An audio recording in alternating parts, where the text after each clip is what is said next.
Man of Steel is the 2013 Zach Snyder directed Superman movie. It was a movie I saw when it released. I watched it, I kind of thought it was whatever, and moved on. Admittedly, I wasn't a huge... I was a Batman kid, right? I watched Batman the Animated Series, and while I had seen some of, like, Justice League Unlimited, I was a Batman kid. I also loved Static Shock. I would later go back and rewatch Superman the Animated Series and, all of Justice League Unlimited, because I only saw some of the episodes. So I wasn't a big Superman kid. I actually didn't like Superman as a kid. I thought he was kind of boring. And that was probably true when Man of Steel came out.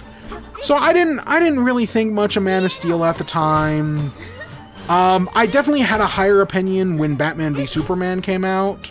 By that point, I was more informed like 3 years later. And I did not like Batman v Superman. I have very complicated feelings on it. I think conceptually it's a great movie, but in execution it's awful. And it's one of those movies where when I saw Batman v Superman, it like tricked me into thinking it was good. Like the more I think about it, the better it gets in my head. And then when I rewatch the movie, I realize, oh no, this is hot garbage. I fucking hate this. And that's that's happened twice now, actually. Fool me once, shame on you. Fool me twice, shame on me. Right, I kind of said the last time I watched Batman v Superman, I was never going to again. Because I've learned my lesson, it's a bad movie. I might watch Batman v Superman again.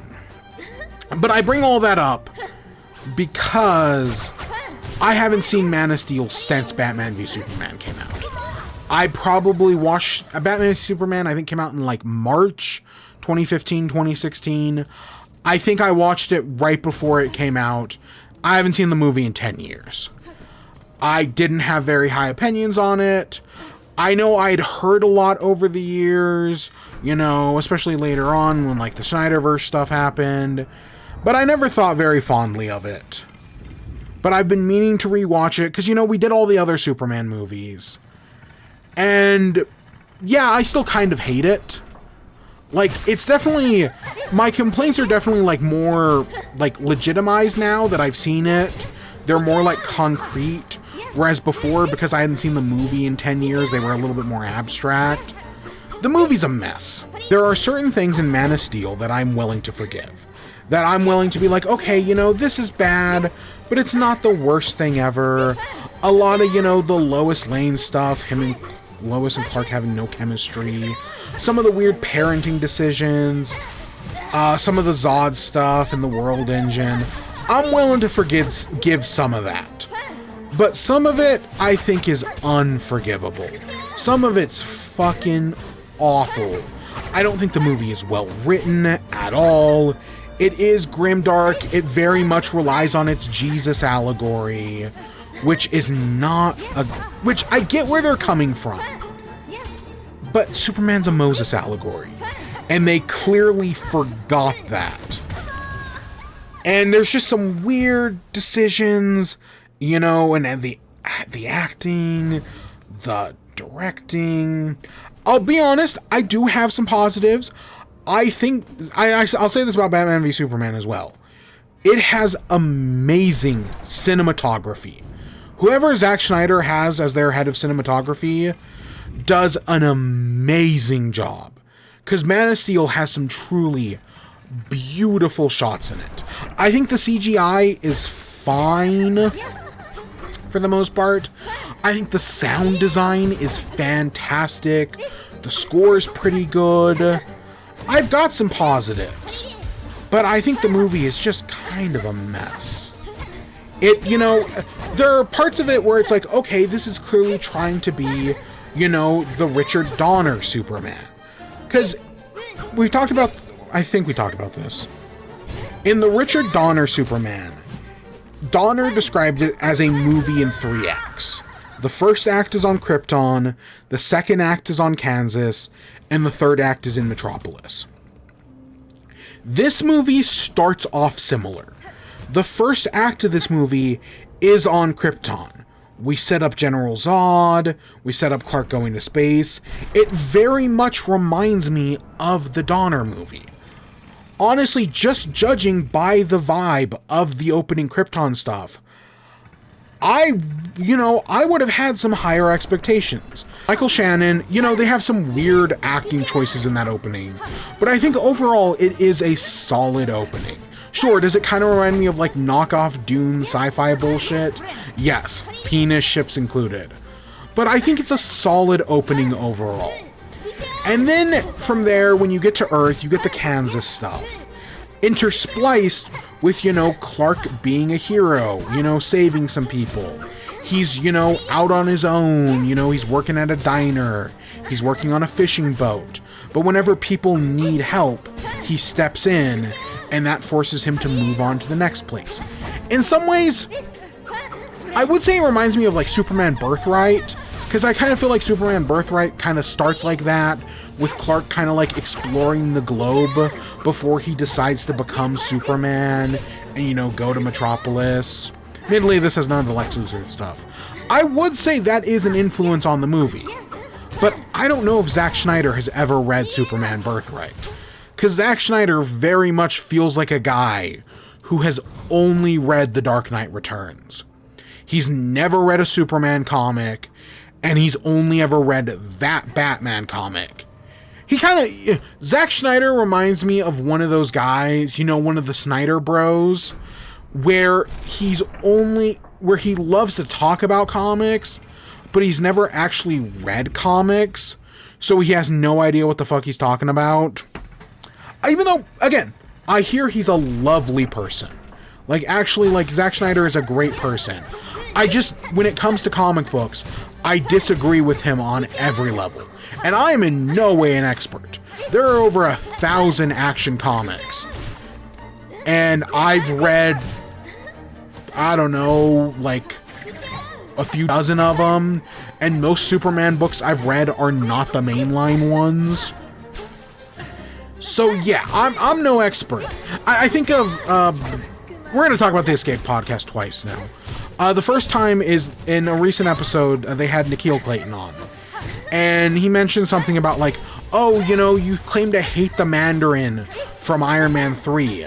Name a single Mandarin comic you've read. And you know what? Fair point. Saying the Mandarin's a bad adaptation. Nobody gives a shit about the Mandarin. And there's a part of me that kind of feels that way about Snyder Bros, where it's like, they claim to love Zack Snyder Superman, and that they think, James Gunn is a bad interpretation of the character. But they can't name a single Superman comic they've read. I don't want to make this about the Snyder Bros. This is like the only time I'm going to mention it. The Snyder Bros are fucking idiots. They're obsessed with something that died a long time ago.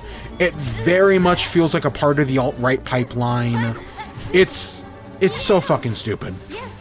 But some people just won't let it die. Sometimes you just gotta kill it if you have to. And I want to be clear, I'm taking none of that into account. I'm judging the movie based on its own merits and its merit as a Superman adaptation. I'm not taking any of the Snyder Bros shit into this. But yeah, so the second part, when you see, he's on the fishing boat, he's working at the diner, and then that's spliced with Clark as a kid, growing up in Kansas, saving a bus of school children. His dad telling him that maybe he should have let those school children die. That's not the bad moment. Yes, do I think Pa Kent should have not told him that maybe those school children should die? Yes, but at least he says maybe. If he had said yes, they should have, no, this would be completely fucked. But even, the Donner Superman has this moment where he falters and kind of calls Clark a god. And he clearly regrets it in the moment. And this movie does the same thing. He doesn't have all the answers. Pa Kent saying that maybe they should have died. I will give that sin in this movie. The other sin with Pa Kent, I will not forgive. Let's just continue on. Oh, But I think the casting is great for them. I hate Kevin Conroy's... The writing they give for him in this movie as Pa Kent, fucking awful. Terribly written. I think he's a good actor for the role. Same thing with Diane Lane as Martha. Great actress for the role. They just don't give her much to work with. I think all the casting is good. Henry Cavill is a great Superman. I understand why people want him to come back in one way or another. He's really good in the role. Russell Crowe as Jor-El does a fine job. I know Russell Crowe's kind of cringe. He does fine. Michael Shannon, you know, he's got his goofy moments as Zod, but I think he's also got his good ones. Amy Adams, I think, is a fine Lois Lane. Like, when she's on her own doing her, like, investigative journalism stuff, I think she's fine. But when she's with Clark, I just don't think they have any chemistry. I think a big part of Clark and Lois's chemistry, what works in the Donner movie, is that you get to see Clark and Lois interact, and, you know, Lois kind of shits on Clark, but she's in love with Superman. You know, Margot Kidder and Christopher Reeves do a fantastic job at that. Whereas in this, you really only ever see them as Superman and Lois. You know, it's never Clark and Lois, with like one exception. I do find it how she like immediately figures out his identity. I don't like it because I like the tradition that Lois throws herself off of a building to prove that Clark is Superman. That's just something I really like. I love the Lois shooting Clark in Superman 2. That's if you've never seen it, oh my gosh, look that up. That's a fantastic moment. But this doesn't really have anything like that. Instead, Lois just uses her connections to like figure out who Superman is before she's ever even met Clark Kent. And I don't like that. I don't like that Clark isn't a journalist until the very end of the movie, and he clearly only becomes one because Lois is one. That kind of sucks. That really does.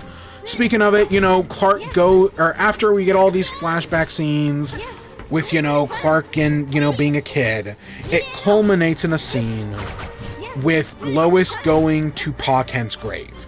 And Clark is there, and she's like, why won't you tell the world about yourself? And he tells her the story of how Pa Kent died. Now, Pa Kent doesn't die in every adaptation, every version of the comics. He's alive in the James Gunn movie. He's alive in the animated series. The only times I can really think of Pa Kent dying are this movie, the Donner movie, and All-Star Superman. Now, two of those have the same death. In both All-Star Superman and the Donner movie, Pa Kent dies of a heart attack. In this movie, they're driving down the highway, a tornado comes by, they're evacuating people, they're getting under a bridge to safety, but they left the dog in the car. So Pa runs back to get the dog. He saves the dog, but then he gets pulled into the tornado. And even though Clark has a chance to save him, Pa Kent tells him not to, because that would expose him as Superman to the world. And if I'm being honest, this is the worst scene in the movie. This, to me, is the biggest unforgivable sin. I can look past a lot of shit in this movie. I can even forgive Clark killing Zod at the end, and we'll get to that. I cannot look past Pa Kent's death, because it's important to note Pa Kent dies of a heart attack because it's the point. Superman can't save him. That's the whole idea, is that Superman, you know, a man that this movie loves to say, oh, you're like a god. You know, here's some Jesus imagery. Let's go to a church and directly compare you to Jesus. You know, you'll do the pose on the cross multiple times. He's a god for all intents and purposes. And yet, no matter how powerful he is, he can't save Pa Kent because he dies of a heart attack. Something beyond even his control. That's the whole point of it in the Donner movie. That's especially the point of it in All-Star Superman, where he doesn't even get his final words until, time travel shenanigans. That's the point. Is it something he can't control? Pa Kent getting sucked up into a tornado when Clark could have easily saved him is the biggest sin of this movie. It is unforgivable. It basically undercuts the entire character motivation, everything that happens, everything Pa Kent stood for. It just ruins it. I don't want to say it ruins the movie for me, but it might as well. And I think that's the important part, is that it's not like this big thing. It's not them destroying the city. It's not snapping Zod's neck and breaking his moral code.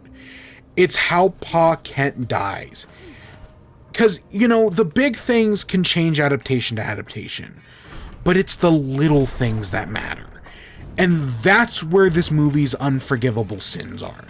In all the little things that Zach Snyder doesn't give a shit about because he doesn't read comics. He doesn't understand the characters he's talking about. And he just wants to see cities get destroyed. After that, General Zod shows up. He wants Superman. He takes Lois as well for some reason, even though that ends up being his downfall.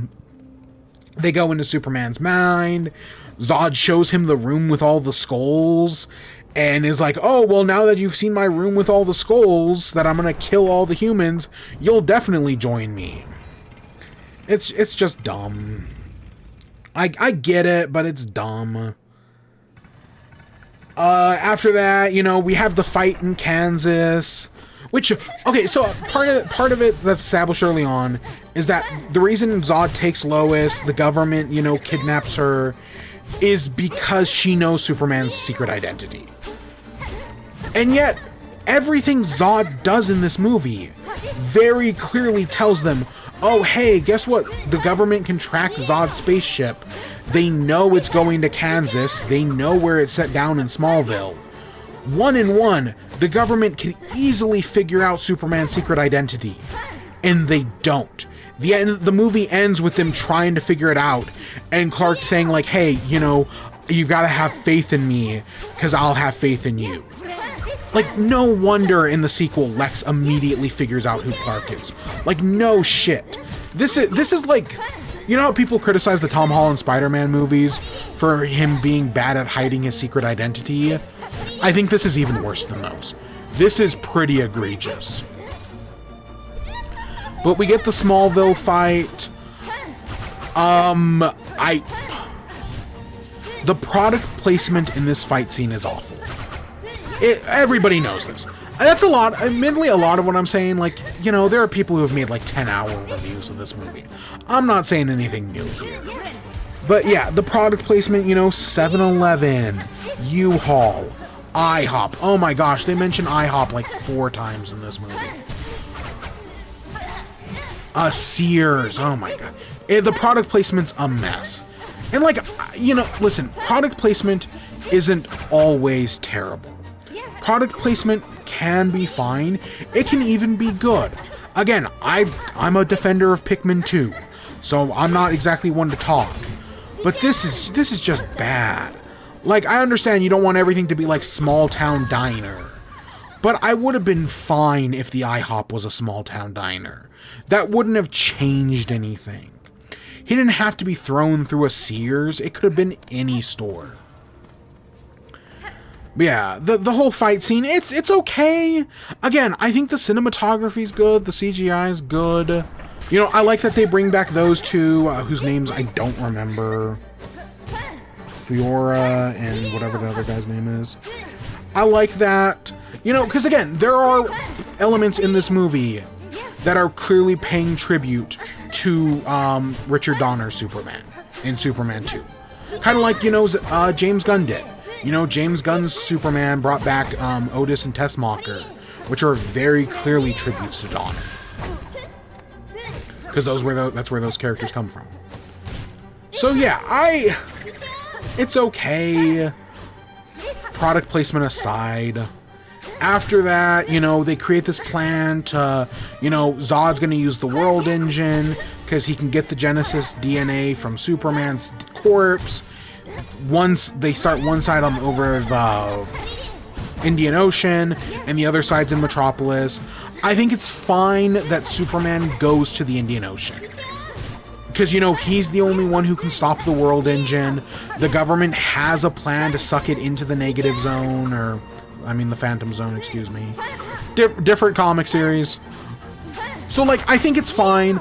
Again, I think the cinematography on him destroying the world engine, that scene where he's just bathed in its light and he flies up through it, fantastic score, fantastic sound design. It's all really good. Meanwhile, you know, the city of Metropolis is being destroyed. It's kind of crazy that in a Superman movie, we at most spend like 20 minutes in Metropolis, and most of that's at the very end, and the city's just being wrecked. I know, it's people have made the joke, it's 100 9/11s, and yeah, it definitely is. There's a weird subplot with Perry White where he's like this, like, journalist is like stuck under some rubble as like the world engine's getting closer to killing them, and they kind of like accept their deaths before Superman shuts it off.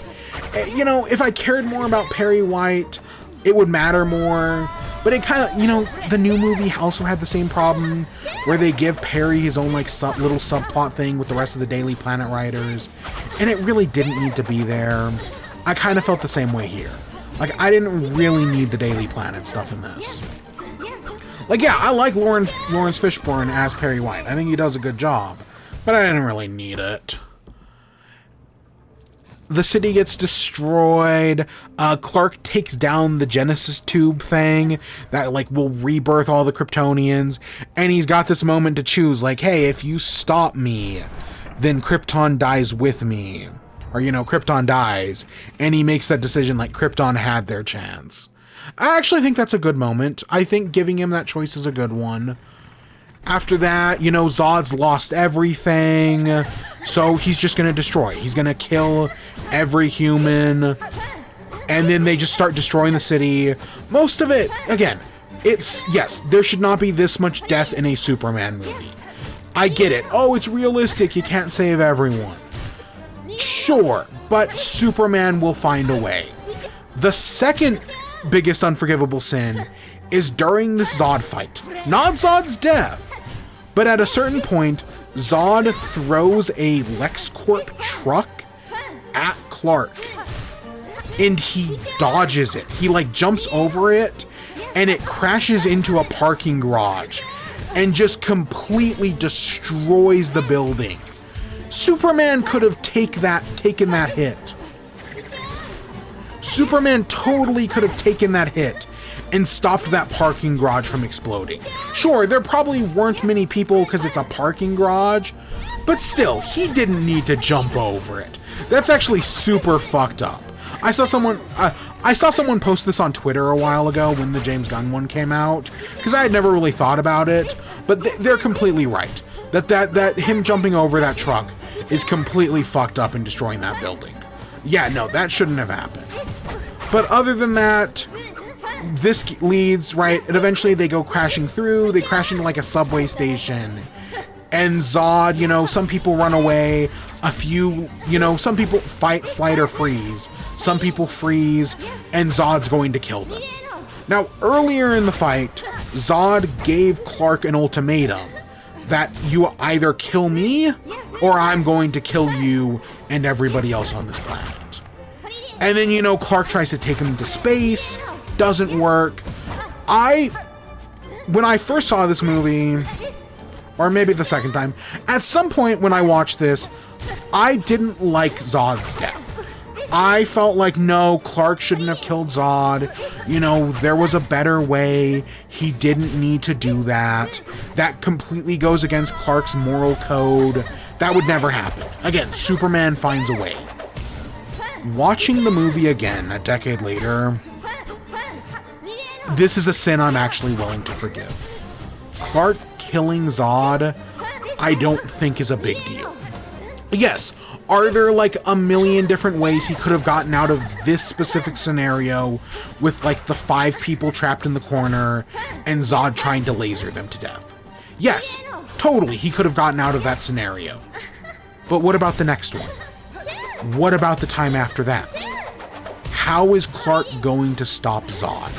They've already used the Phantom Zone device to destroy the ship. He can't send him to the Phantom Zone.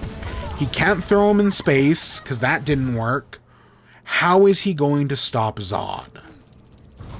He's not. So he comes to the conclusion to kill Zod. It wasn't just about saving those like 4 or 5 people. It's about saving everybody who comes next. That even if he saves those few, what about the hundreds, thousands, millions that will come after that? I get it. I get it. I don't agree with it, but I get it. If I do rewatch Batman v Superman, we'll talk about the Martha scene. I have never had a problem with the Martha scene. I think people blow the Martha scene way out of proportion, and I kind of now feel the same way about Superman killing Zod here. Yeah, it's bad. It shouldn't have happened. But I don't actually have a problem with it. If this was a better written movie, I don't think anyone would have complained. The problem is, this isn't a well-written movie. So it's one of, you know, the many problems with it. Where in a better movie, this would have been, you know, a real moral conundrum that would have had, like, actual weight and stakes that I gave a shit about. But that's just not this movie. There was someone on TikTok a while ago asked the question, is there a line that you don't think a character should cross? Is there like something a character could do that you think is unforgivable? They were probably talking specifically about comics. And I remember leaving a comment along the lines that in a well-written story, there is no line that I don't think can be crossed. Yeah, you know, I don't like Batman and Superman killing. I don't like Wonder Woman killing either. But in a well-written story, I'd actually be fine with all 3 of them killing. Wonder Woman does it the most often, and also most of those aren't well-written either. Looking at you, Maxwell Lord. But in a well-written story, I'd have no problem with Superman killing Zod.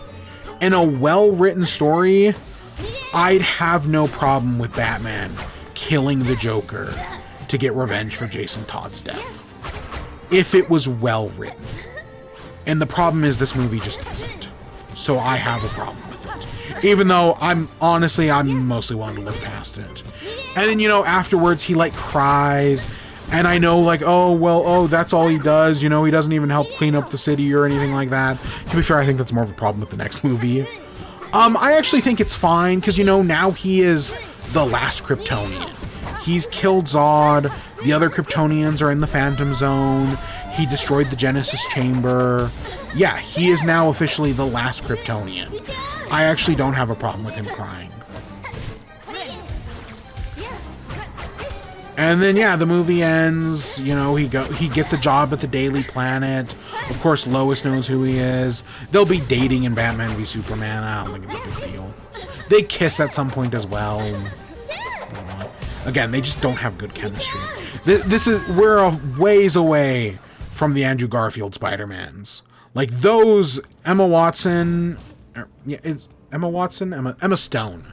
and Andrew Garfield have perfect chemistry in those movies. This is the exact opposite.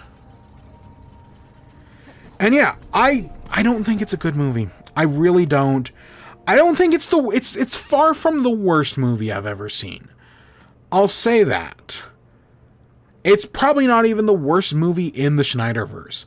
I don't even think it makes like bottom 3. But I don't think it's that good. If I had, you know, we've been given, I think I've been given a score to all of these.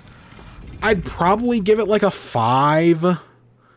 Like, it could be better, but it also could be worse. You know, they're fucking David Ayer's Suicide Squad, Black Adam, God, Wonder Woman 1984, all worse than this movie. I'd watch this again over any of those three I just described. So yeah, that's Man of Steel. Maybe I'll do Batman v Superman, maybe I won't. Again, I've been tricked before into thinking it's a good movie. But okay, I'm gonna regret this. But I went into The Dark Knight Rises being like, I'm not gonna like this movie. I'm not gonna have a good time. And genuinely enjoyed myself. And actually think a lot more fondly of that movie. Maybe if I watch Batman v Superman for a third time, or I guess it'd be a fourth, I might trick myself into once again being like, no, this is actually a decent movie. Like, maybe past me was both right and wrong. That, you know, it was actually a good movie and I've been wrong about it. That, you know, in hindsight, I can look upon it more fondly. Because that's another thing. In one of recent episode of the Escape Pod, they had Danny Mott on. And Danny talked about how, hey, now that we have a good Superman movie with James Gunn's movie, can we look back at Man of Steel and view it more fondly as like an Elseworlds tale? Because now that we have the good, you know, we can look more fondly on the bad. Because that's kind of how I feel about The Dark Knight Returns, is that, you know, or Dark Knight Rises, I mean, is that, yeah, sure, Dark Knight Rises is not good, but I can look back on that a little bit more fondly. I don't know if I can say the same for this. I don't think I can look at this movie fondly. I really did try to be like, okay, you know, this is just an interpretation. This is an Elseworlds thing. Because I was definitely thinking about that while watching it. And I think the problem is that it's just not a good movie. That when it comes down to brass tacks, Man of Steel is just not a good movie. So even looking at it as like an Elseworld story, as, you know, just someone's interpretation of Superman, while we now have the real Superman, at least, you know, something closer to it, I still can't look at this movie as good, because it's just not a good movie. So that's my thought on that. I don't think I can look at this fondly. Or, you know, looking at it with like a different, like, yeah, I looked at it from a different view, but that different view does not help this movie, because it's just inherently flawed. Even, like, The Dark Knight and The Dark Knight Rises are good movies, but they're not good Batman movies. That's not true of this. This is not a good movie, but a bad Superman movie. This is a bad movie and an even worse Superman movie.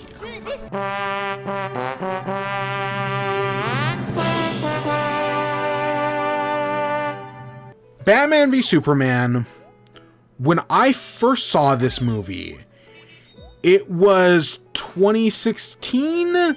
I saw it in theaters. I think I went with my brother and some of his friends because they also wanted to go see it. And I liked it. I didn't think it was anything amazing, but I wasn't a huge Superman fan at the time. I didn't have super high expectations for it. You know, I wanted to see Batman punch Superman. It did that. Admittedly, the more I thought about it, like, over, like, the next, like, 12 hours, the worse it got. But I was like, yeah, that was fine. And then a little while later, the Ultimate Edition came out. And I watched the Ultimate Edition and was like, oh, wait, this is actually kind of garbage. I did not like my second viewing of Batman v Superman. And then, like, a year passes. And over that year, I'm like, you know, maybe I was too harsh on Batman v Superman.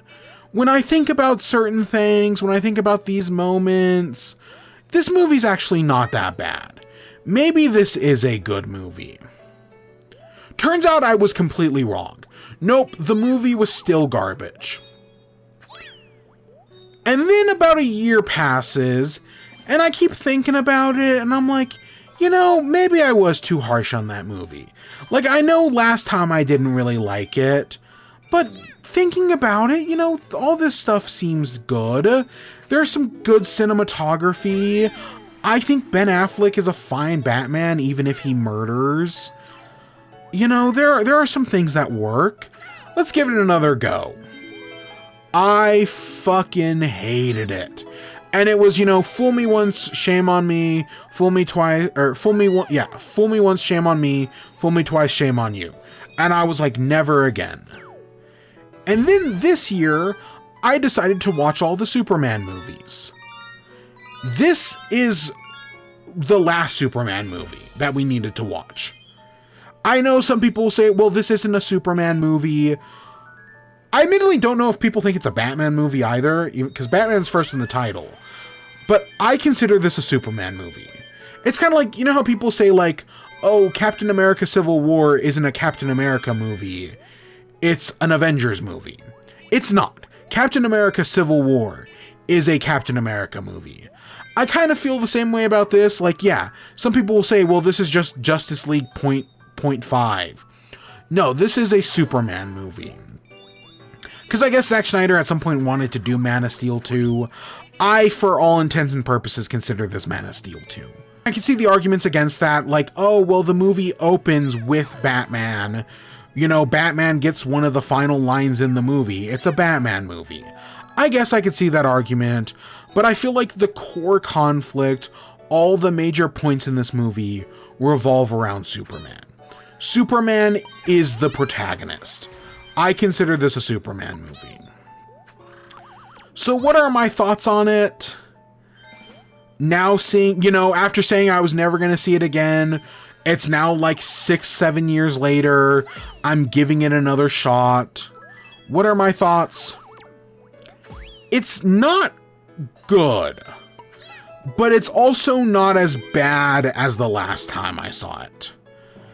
I think the difference is now, and I kind of mentioned this last week with Man of Steel, is that now that we have a good Batman movie with Robert Pattinson, now that we have a good Superman movie with David Cornsweet, I wanted to look back at Man of Steel and be like, this is an Elseworld story. This is doing something different, but it's okay because we have good movies now. And I just couldn't for Man of Steel. I really struggled with Man of Steel. Batman v Superman, on the same principle. This is an Elseworld story. It's a world where Batman kills. It's a world where Superman can't save everybody.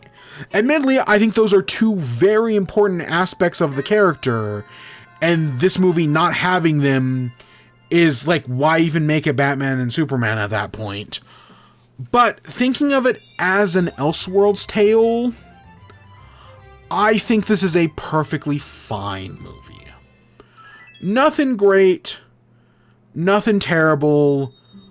I think it is perfectly fine. The movie starts off with the death of Thomas and Martha Wayne. Now, I know some people didn't like this scene because, oh, this is like our 4th time seeing Thomas and Martha die. But the actual, shooting of the film, the actual, hey, this is going to show us the scene. The pearls get stuck in the gun. They go scattering. We see Bruce at the funeral. He falls into the cave with bats. Of every version of this scene we have seen, this is the best one. The opening of this movie is perfect. The death of the Waynes is exactly how I want it to look. It's pulled right out of the comics. It is a perfect opening scene. And from there, you get the Metropolis scene, where it's Bruce running around Metropolis, trying to save, as many people as he can. Because of Superman and Zod, they're going through 9/11. And it's shot like 9/11. If you've ever watched the documentary 102 Minutes That Changed America, look it up, by the way. You can find it on YouTube. It's shot like that. It's shot like 9/11. And it's so good. Everything in that opening scene is so good, and it sets up the movie of like, from this moment that, you know, Bruce lived through, he now hates Superman and sees him as this god who can destroy the world. Like, it sets up the conflict for the rest of the movie so well, in my opinion. I think this movie starts off so strong. Because that's another thing. From one of the praises I gave Man of Steel was that the cinematography was fantastic. That's only gotten better in this movie. I think the cinematography is even better in Batman v Superman. The score is fantastic. Yes, would I have loved some classic Superman and Batman theme? Of course I would have. But the Wonder Woman theme is great. I like the Lex Luthor theme. I know it's just violins, and it kind of reminds me of like the Homelander theme that we got years later. Still think it's good. Yeah, no, the lighting is good for the most part. I think when it comes to, you know, the technical aspects, the CGI, with the exception of really Doomsday, I think the CGI is pretty decent. Zack Snyder knows what he's doing on the technical aspects. It's just everything else that kind of sucks. The writing is admittedly a little better from Man of Steel. The plot, I think, is a little better from Man of Steel. But it's just got issues.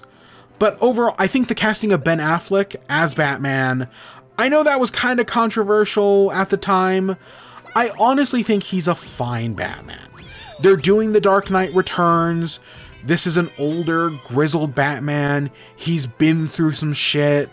You know, you see Robin's costume after he was killed by the Joker. I know it in the comics it's Jason Todd, but I guess at some point Zack Snyder said that it's Dick Grayson in his universe. That's fucking stupid. But hey, this is one of the like three movies to mention Robin. So I guess you kind of get points on that front. I don't know. I think Ben Affleck's a fine casting for Batman. I think he does a good job. Jeremy Irons as Alfred, fantastic. There has not been a bad Alfred casting. Admittedly, I'm not thinking of some of the older ones, but of the modern ones, of the three modern Batmans, all the Alfred castings are good. So yeah, all the stuff with Batman, with Batman at the beginning. All the stuff with Batman at the beginning is good. Then you get the Superman stuff. Holy shit. What the fuck was he thinking with Jimmy Olsen? That's, like, I remember at the time Zack Snyder being like, oh, you know, we did it for the fans. We put Jimmy Olsen in here. And then he's like a CIA agent who gets killed in his first scene. Like, that's not Jimmy Olsen. Zack Snyder, you fuck. You have no idea what you're doing. Was the beginning of this movie directed by a different person? Or does Zack Snyder only barely know how to do Batman and has no idea what the fuck he's doing with Superman? But yeah, this whole opening, the Jimmy Olsen stuff is dumb. The rest of it is all clearly set up by Lex. We'll talk about Lex. You know, I'll bring up bits and pieces, but I'll save all that for later. But this is all part of Lex's plan just to see, like, hey, if you put Lois Lane in trouble, will Superman show up? The answer is yes, obviously. After that, you get the bathtub scene with Lois and Clark. I still think Henry Cavill is a fine casting. I'll be honest, there were a few scenes in this movie. I don't know if it was just the way he was shot, the lighting, the makeup. Sometimes Cavill looked like Christopher Reeves. Sometimes I saw it and I was like, yeah, that's Christopher Reeves standing there. Not like the CGI bullshit they did in like The Flash, but like it's got some of that look to it. And I'm like, yeah, Cavill is a great casting for this role. Lois, Amy Adams, I think is a fine casting. They still don't have good chemistry. Like, this whole bathtub thing is supposed to be like, oh, it's this cute scene where Clark shows how much he loves Lois by getting in the bathtub fully clothed. But it just doesn't work. Like, it's two pieces of cardboard talking to each other. Admittedly, we'll get to the ending. I think it ends better with them. but they still don't have that good of chemistry. Oh, speaking of Lois Lane does nothing in this movie. Like, there's this whole subplot where she's trying to find this bullet. There's this bullet, and she knows it's special, but she can't figure out why. And she goes on this whole crusade. She goes to DC. She talks to the people at the Pentagon. She talks to, the Secretary of Defense or something like that. And she has no idea what this bullet is. And the eventual reveal is that it's Lex Luthor. Lex Luthor has been playing them from the start. But none of the Lois scenes were needed. Honestly, you could remove Lois from everything but the Martha scene. And this movie would be better for it. All the Lois stuff is completely unneeded. I know they want her to be important. I guess Zack Snyder had these big plans. I guess her and Bruce were supposed to have a kid or some bullshit. I don't know. I don't care. It was never going to happen, and if it did, it was going to be dumb. From what I once heard, it sounds even worse than I imagined it. But they try to make her a big deal in this movie. Let's see. We get the Lex Luthor thing. Again, I'll talk about Jesse Eisenberg as Lex Luthor later. Awful adaptation from the comics.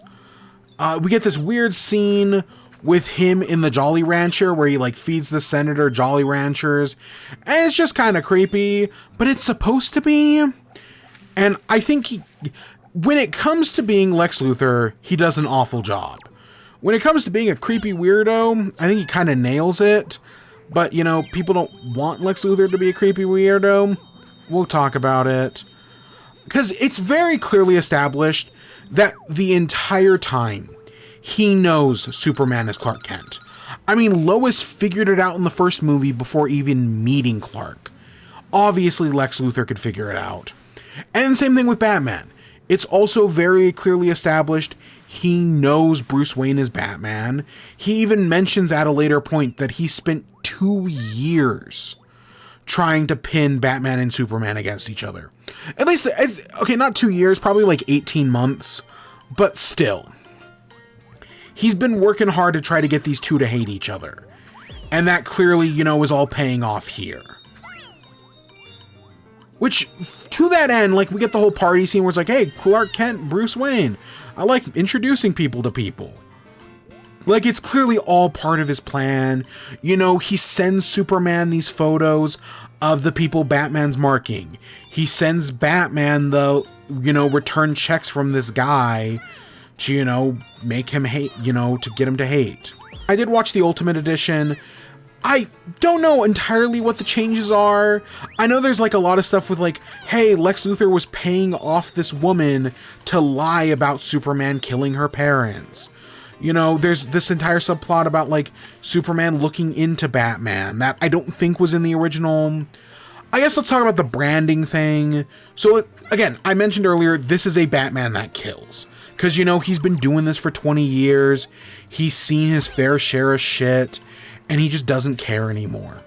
And so it's early on in the movie, when we actually first see Batman as Batman, I actually think that's a great scene. Where he's on the walls and he's moving around as the cops shooting at him with a shotgun. I think that's all great. Again, the lighting, the cinematography, it's all fantastic. But the scene where you find out that, hey, Batman, he brands people. And then when they go to prison, they die. That anyone who shows up with a Batman brand is killed. And while sure, he's not directly killing them, he knows they will be killed. They constantly call him judge, jury, and executioner. And yes, that's not Batman.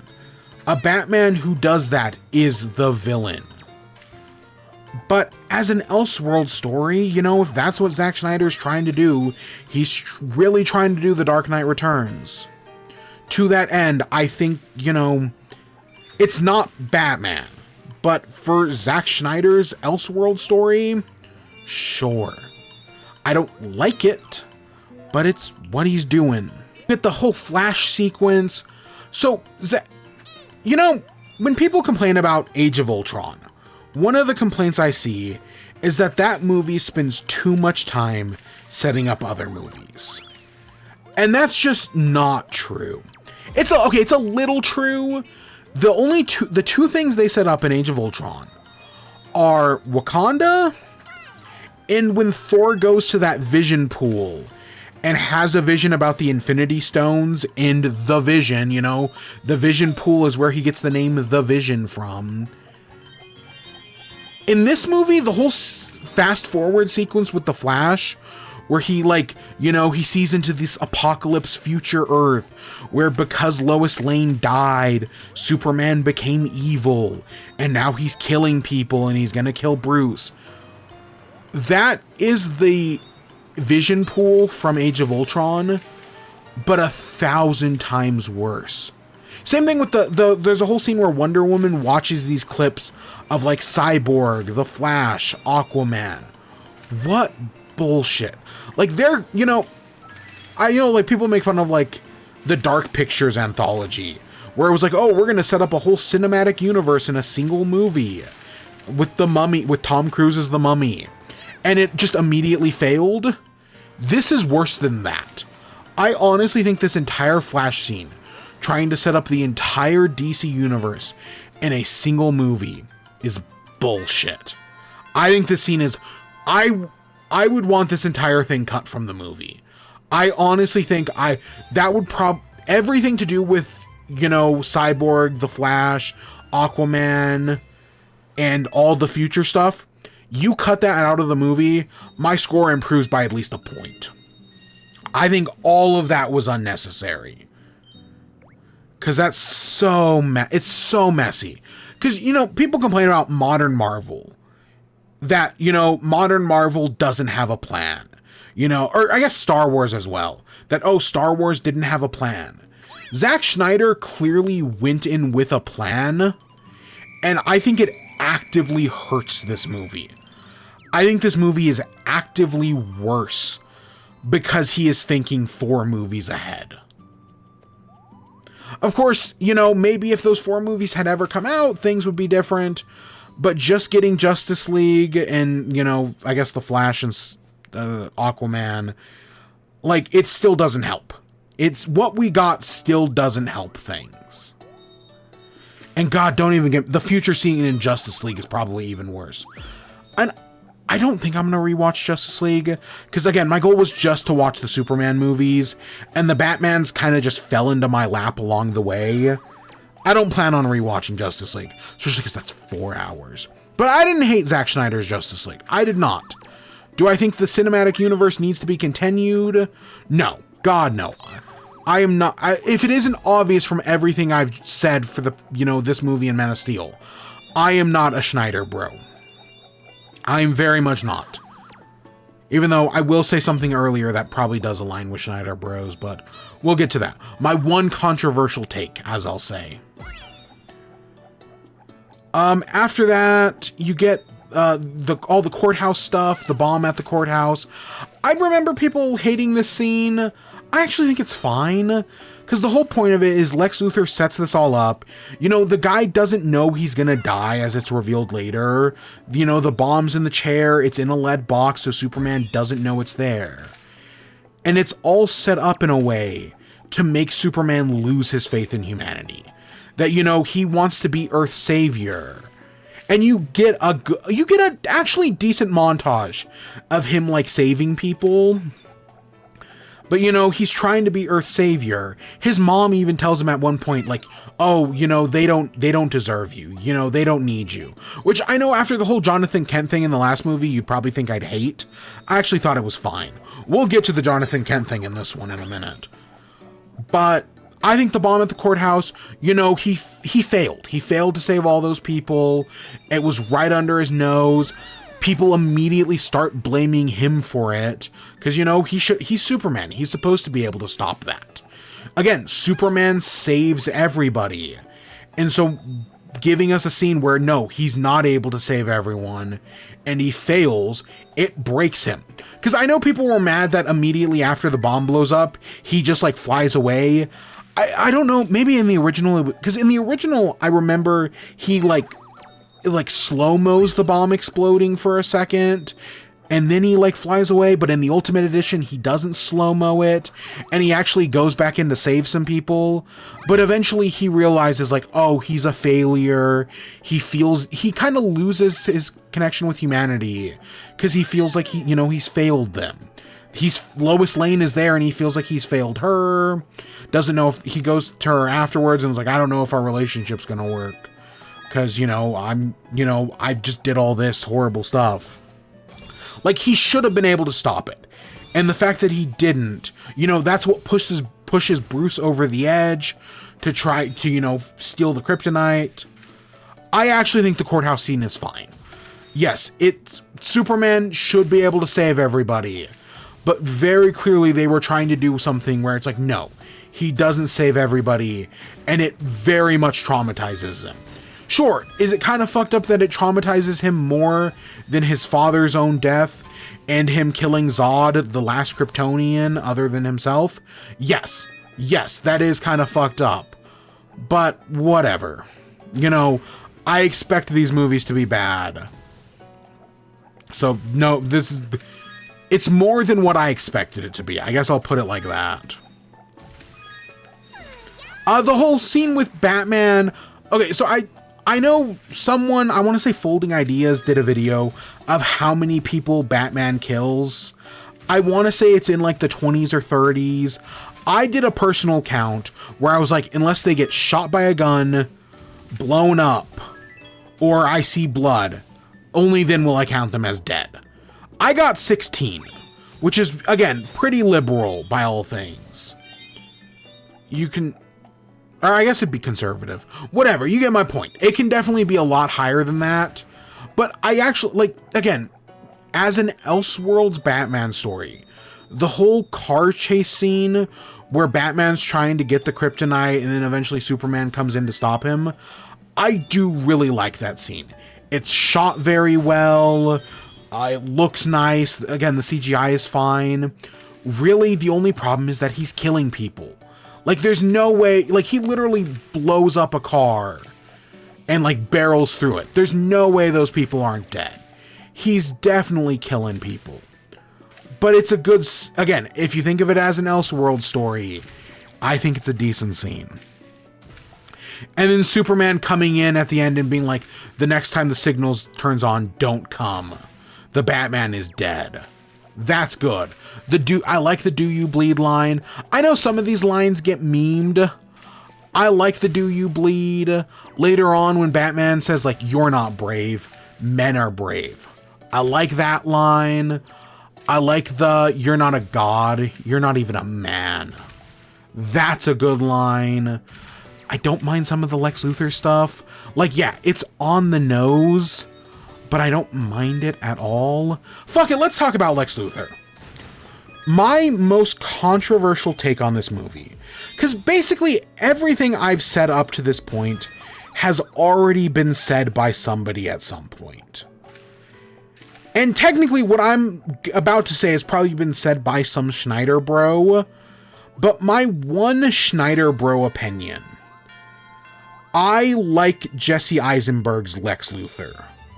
Because, usually Lex Luthor is, he's a big, strong man. All-Star Superman looks at him and is like, what if he is, the closest a man can be to being like Superman? Like, he's physically fit. He matches Superman on brains versus bronze. He's charismatic. He's likable. That's Lex Luthor. I think of... Is it Clancy Brown? I think it's Clancy Brown. Nicholas Holt's a lot closer to what I think of when I think of Lex Luthor. Jesse Eisenberg is not at all what I think about when I think of Lex Luthor. But if Lex Luthor was real, he would not be like Clancy Brown. He would not be like Nicholas Holt. He wouldn't even be like Kevin Spacey. And that guy's a fucking pedophile. Allegedly. No. In real life, Lex Luthor is Mark Zuckerberg. Lex Luthor is Elon Musk. Lex Luthor is Peter Thiel. That's what, I've always, it's Jesse Eisenberg. He played Mark Zuckerberg. That's the easy comparison. That's not what this reminded me of. It reminded me of Peter Thiel. That's who I'd compare this to. Peter Thiel knows about the Antichrist. Lex Luthor in this movie spends a lot of time talking about the devil and God. Yeah, he's Peter Thiel in this movie. And to that end, I think Jesse Eisenberg does a fantastic job. As you know, this autistic man-child who thinks they're suave, thinks they're charismatic, but is just a weird fucking loser. Jesse Eisenberg does a fantastic job at portraying that. I know that's not comic accurate. Not at all.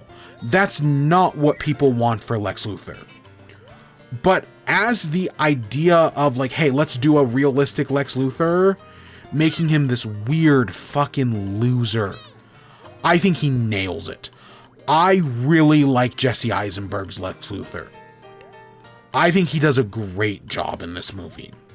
He's weird. He's antisocial.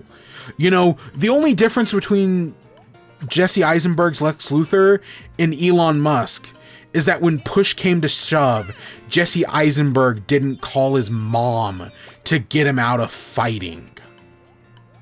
Because that's what Elon Musk did. He got his mom involved to get him out of a fight with Mark Zuckerberg.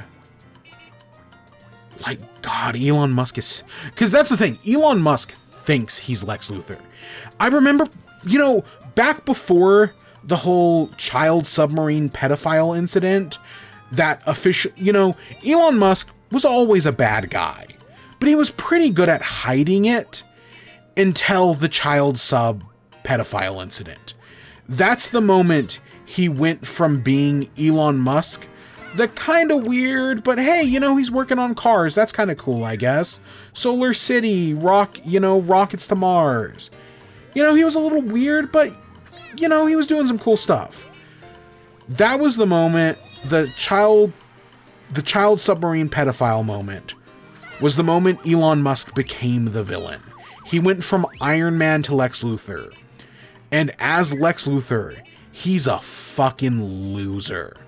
And Jesse Eisenberg nails that. So I like Jesse Eisenberg's Lex Luthor.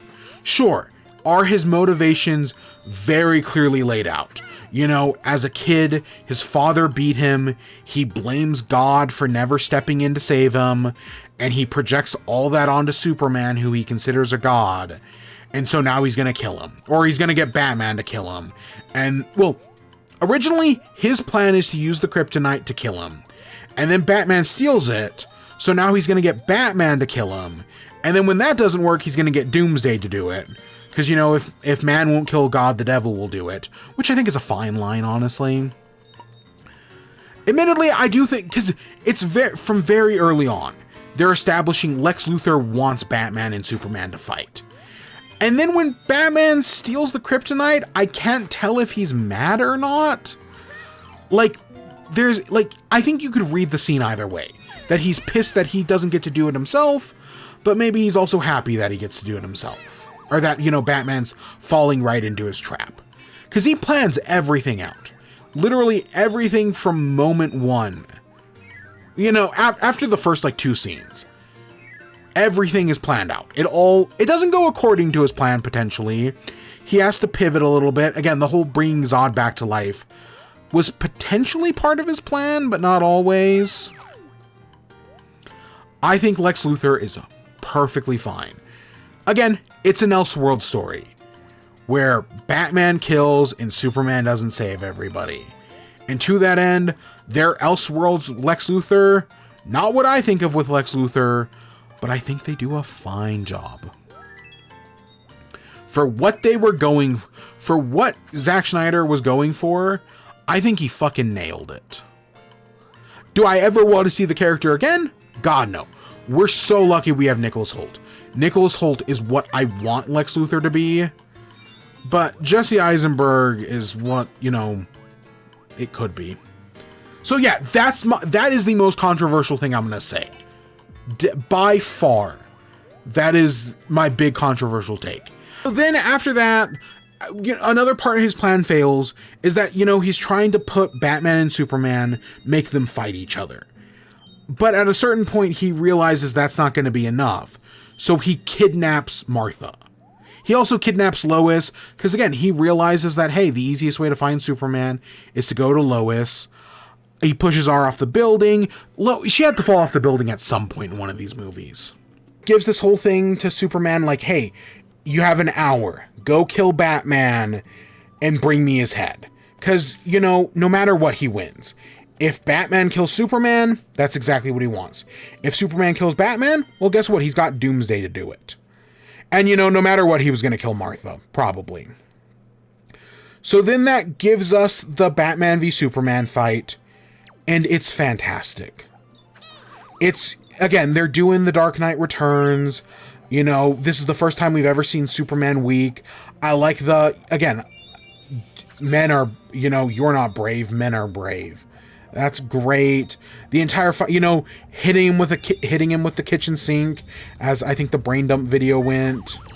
The whole throwing him through the pillars, knocking him off. It's just a great fight scene. Completely removed from the context of the movie. I think it's all really good. I do like it all. And then that gets us to the ending of the fight scene. Save Martha.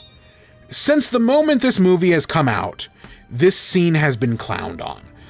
Oh, well, we both have moms with the same name. I guess we're now best friends. I have never hated this scene. I have always thought the Save Martha scene was fine. I talk about how, the more I think about this movie, every once in a while I trick myself into liking it. This is one of those scenes. Because when you really think about it, the whole thing is Batman, after the whole Senate building blew up and everything, he sees Superman as this god, this monster that has to be killed. And he's gone into basically like a kill murder rage. And so when Superman Clark says, save Martha, that's his final words. It kind of snaps Batman out of his kill murder rage. And he sees Clark as not a god, but a man again. And it kind of reminds me of, since this movie came out, we had Spider-Man No Way Home. And in that, you get a moment where Andrew Garfield's Spider-Man gets a chance at redemption. Because he failed to save Gwen. And in that movie, he gets a chance to save MJ. This is kind of doing the same thing. Because it's well established that Batman blames himself for his parents' death. That if he had just been a little stronger, he would have been able to save his parents. It's not true, but it's how he thinks about it. This scene is doing the same thing. Bruce sees this other woman named Martha, and this is his chance at redemption. He couldn't save his own mother named Martha. His father's final word was thinking about his wife, and now he's got a chance to save Clark's mom. It parallels. And yeah, this is his chance at redemption. His chance at, potentially healing. I think it's well done. I will defend the Martha scene. I don't think that's as controversial an opinion as it used to be. It might be, but I don't think it is. But yeah, no, I have no problem with the Martha scene. And a lot of what I just said right there was from Overly Sarcastic Productions. They did an entire deep dive into the Martha thing. And yeah, I think they nailed it. So go check that out. I could not for the life of me tell you what video that's from. But yeah, I think the Save Martha scene is fine. And I think it gets too much of a bad rap. After that, you get the whole Doomsday thing. I kind of wish Doomsday looked more like the comics. Like, I say for the most part, the CGI is fine. But Doomsday just being a gray blob man, if he had actually looked like the comics, it would have been better. I know he gets more spiky as the fight goes on, but actually having like a spiky Doomsday from the start would have been better. I've seen some people complain, well, how does, Zod's body and Lex Luthor's blood make Doomsday? And yeah, to be fair, I don't think they explain the blood thing very well, but it's the whole, there's this forbidden program on the Genesis ship to create abominations, and that's what he's using. I want to say Doomsday in the comics is like rebirth and death like 1,000 times over or something like that. Like it's born and it's killed over and over to get and each time it gets a little bit stronger until it becomes like this monster. That sounds right in my head. I don't know. Have I even read Death of Superman? I honestly couldn't tell you. But yeah, Doomsday is just kind of dumb, but hey, it's the big bad that all of our heroes get to come together to fight. I haven't talked about Gal Gadot once. Gal Gadot, okay, I'm not going to talk about all the IDF, Israel stuff, Free Palestine, all that. But what I will say is Gal Gadot is not a good actress. But she's only done like 3 decent performances in her life, and I think this is one of them.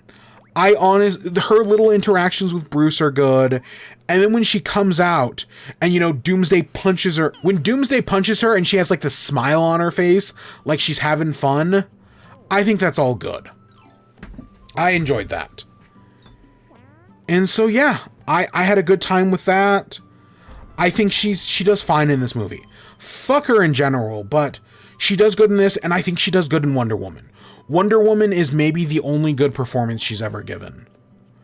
And then in Justice League, she's awful. And so the movie ends with the death of Superman. The whole Lois Lane stuff, she throws the spear in the water. It's all dumb. It was entirely unneeded.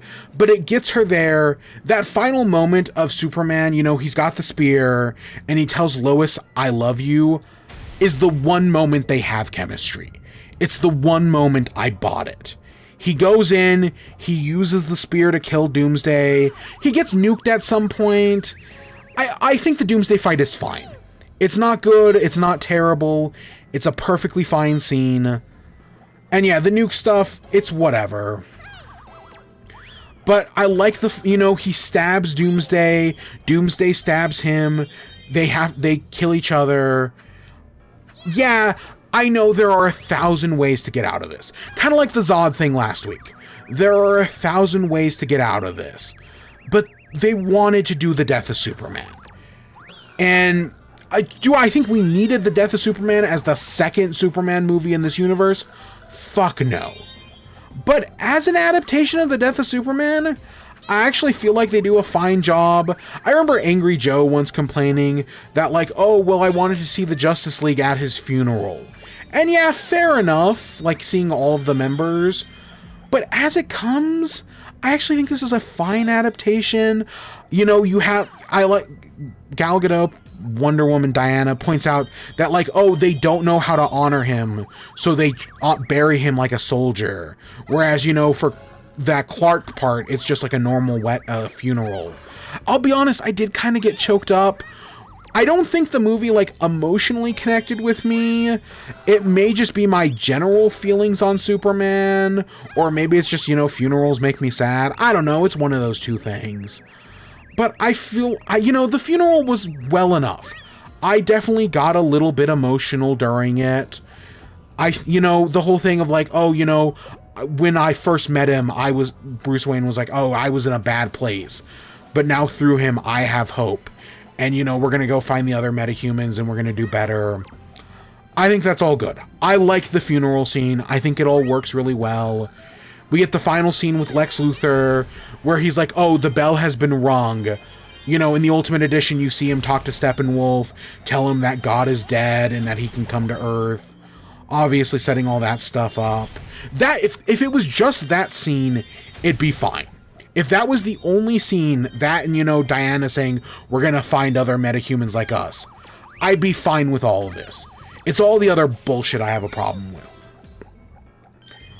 And then the movie ends with the rising dirt that obviously he's gonna come back. Because here's the other thing about Death of Superman, is it was never meant to be permanent. It was always going to be undone, even in the comics. And even, of course, in the movies, it was going to be undone. It's the second movie in your universe. Of course, they were always going to undo it. It's kind of like the blip, right? Like, you knew they were going to undo the snap in Infinity War because you killed off Black Panther in Spider-Man. Like, you're not going to leave those characters dead, obviously. So, thoughts on Batman v Superman? If I had to, I don't know where a score, I guess I'd say like a 7. Compared to the other movies, I'd put it above Superman 4, above Superman 3, above Superman Returns, and above Man of Steel. Below Superman 2, below Superman, the Donner one, below the James Gunn Superman. Yeah, I guess 4 seems kind of high. I'm probably forgetting something in there, but that's probably where I'd put it. I guess that's my ranking. I might be forgetting something in there. Yeah, I think that's it for me with Superman. I don't plan on doing Justice League. I don't think I might watch the new Superman again because it's on HBO Max now. But I don't plan on doing anything else. Maybe I'll go back and watch some of the Batmans just because we've done so many of them.